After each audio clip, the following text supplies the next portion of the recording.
எல்லாரும் மைக்க கீழே இருக்கீங்க. அப்பதான் பேச தெரியும். மைக்க கீழே இருக்கீங்க. மைக்க கீழே இருக்கீங்க. மைக்க கீழே இருக்கீங்க. மைக்க கீழே இருக்கீங்க. மைக்க கீழே இருக்கீங்க கொஞ்சம். அதான் மைக்க கீழே இருக்கீங்க கொஞ்சம் கொஞ்சம். மைக்க போடுறது கீழே இருக்கீங்க. பா மைக்க கீழே இருக்கீங்க. உள்ளவா உள்ளவா நீ உள்ளவா உள்ள வந்து கீழே இருக்கீங்க. ராஜாடா சைலன்ஸ்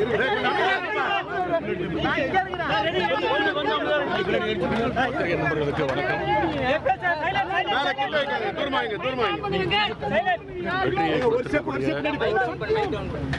சேப்பாக்கம் திருவல்லிக்கேணி தொகுதியில் இரண்டாவது முறையாக சட்டமன்ற உறுப்பினராக தேர்ந்தெடுத்த என்னுடைய தொகுதி மக்களுக்கு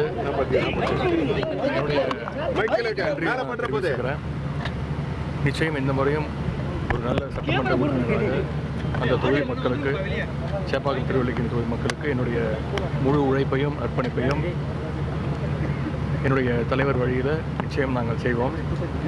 இந்த வெற்றிக்காக உழைத்த கழக உடன்பிறப்புகள் அத்தனை பேருக்கும், நிர்வாகிகள் அத்தனை பேருக்கும், இந்த வெற்றியை கொடுத்த சேப்பாக்கம் திருவல்லிக்கேணி தொகுதி மக்களுக்கும் மீண்டும் என்னுடைய நன்றியை நான் தெரிவிச்சுக்கிறேன். அதுமாதிரி தமிழ்நாட்டு மக்கள் ஒரு முடிவு எடுத்திருக்கிறாங்க, தீர்ப்பு கொடுத்துருக்குறாங்க. அந்த தீர்ப்பை நாங்கள் தான் அனைவரும் தலைவணங்கி அந்த தீர்ப்பை ஏற்றுக்கொள்கின்றோம். நேரத்தில் வெற்றி பெற்ற அனைத்து சட்டமன்ற உறுப்பினர்களுக்கும், புதுசாக பொறுப்பேற்கக்கூடிய அரசருக்கும் என்னுடைய வாழ்த்துக்களை நாங்கள் தெரிவிச்சுக்கிறோம். நேரம் அதான் சொன்னேன், 2வது முறையாக வாக்களிச்சிருக்கிறாங்க. அவங்களுக்கு என்னுடைய நன்றியை தெரிவிச்சுக்கிறேன். நிச்சயம் அவங்களுடைய தேவைகளை பூர்த்தி செய்கின்ற ஒரு நல்ல சட்டமன்ற உறுப்பினராக ஏற்கனவே பணியாற்றினேன். இந்த முறை மேலும் பணியாற்றுவதற்கு என்னுடைய தலைவர் வழியில், அவருடைய வழிகாட்டுதலில் எங்களுடைய பணிகள் இருக்கும். தமிழக வெற்றி கழக தலைவர் விஜய்க்கு என்ன சார் சொல்ல விரும்புறீங்க? அது எங்களுடைய தலைவர், பொதுச் செயலாளர் அவங்களாம் நாளைக்கு கூட்டம் நிச்சயமாக எல்லா சட்டமன்ற உறுப்பினரையும் வர வச்சு எங்களுக்காக அதற்கான அறிவுறுத்தல்கள்லாம் எங்களுடைய தலைவர் அவர்கள் நிச்சயம் வழங்குவார்கள். நன்றி.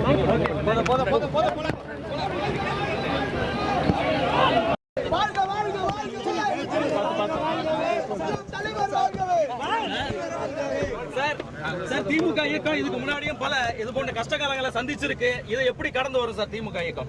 என்ன கஷ்ட காலங்க? எனக்கு புரியல. இல்ல சார், இதுக்கு முன்னாடியும் கடந்த தேர்தல்கள்ல பல தேர்தல்கள்ல இது மாதிரி தேர்தலுங்கிறது ஒரு ஆப்பர்ச்சுனிட்டி தான். அது மக்கள் முடிவெடுப்பாங்க. தேர்தல் வெற்றி தோல்விங்கிறதுலாம் எங்களுக்கு பெருசாக அது பாதிக்காது. எவ்வளோ பெரிய வெற்றிகள் பார்த்துருக்குறோம், மிகப்பெரிய தோல்விகளையும் பார்த்துருக்குறோம். ஆனால் அதையெல்லாம் மீண்டு திராவிட முன்னேற்ற கழகம் என்றைக்குமே மக்களோட மக்களாக களத்தில் நிற்போம்.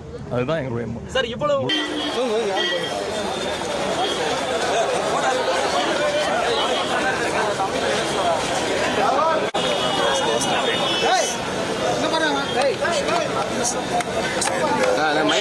மைக்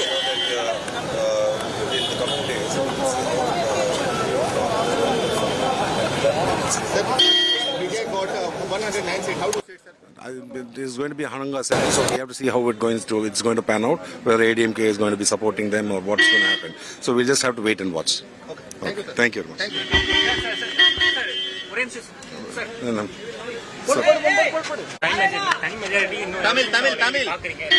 உங்களுக்கே தெரியும் ஹங் அசம்பிளி, இதுக்கு மேலதான் எங்களுக்கே தெரியும். ஸோ விளையாட்டு வெயிட் பண்ணி பார்த்தா தான் தெரியும். எங்களுக்கு எதுவும் நிலைப்பாடு இல்லை. மக்கள் அவர்களை தீர்ப்பு சொல்லியிருக்காங்க.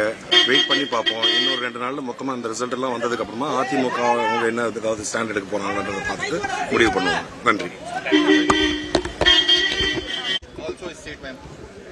See, whatever has happened, we have to accept it, and we have to congratulate the winning people. That is what always our leader says. And we'll have to retrospectively see what we have to do in the future. And whoever has voted, we will definitely work for them. Vijay also got 109 seats. It's a major player. He emerged as a major player in Tamil Nadu. Yeah, we welcome it and we'll see how he's going to do welfare to the people. Madam இந்த result எப்படி பாக்குறீங்க? கன்ஃபியூஷனாவே இருக்கு. யாரும் எப்படி பாக்குறீங்க இந்த பெரும்பான்மை இல்லாம? Anyway, அவருக்கு வந்து அதிக சீட்ஸ் வின் பண்ணிருக்காங்க. அவரை கால்ஃபர் பண்ணுவாங்க. So as things goes, நாளைக்கு everything will be evident to us. Thank you. Thank you, ma'am.